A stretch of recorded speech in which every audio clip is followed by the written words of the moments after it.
लोग अक्सर पूछते हैं भुट्टो नाम में ऐसा क्या है। शायद जवाब हमें बिलावल भुट्टो ज़रदारी के हालिया दौरे में मिला।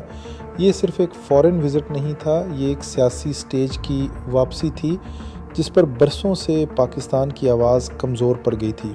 जंग के ख़दशात, भारत की आबी जारियत और कश्मीर की खामोश चीखों के बीच बिलावल एक नैरेटिव लेकर निकला, और ये नैरेटिव मुदाफ़ियाना नहीं था बल्कि जारहाना सफारतकारी का ऐलान था।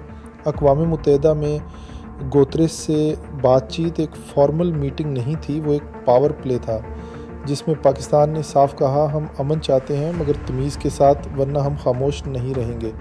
वाशिंगटन में सेनेटर से बात करना रस्म नहीं थी बल्कि एक टेस्ट था, क्या अमेरिका पाकिस्तान की नई क़यादत को संजीदगी से लेगा।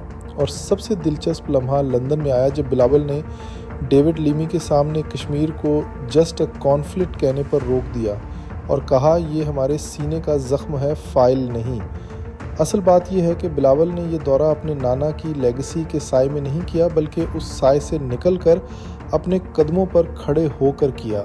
जिस भुट्टो ने अक़वाम मुत्तहिदा में करारदाद फाड़ी थी, उसका नवासा आज दुनिया को करारदादें याद करा रहा है। एक वक्त था जब पाकिस्तान सफाई देता था, अब मौक़िफ़ देता है। यही तब्दीली है और यही असल कामयाबी है।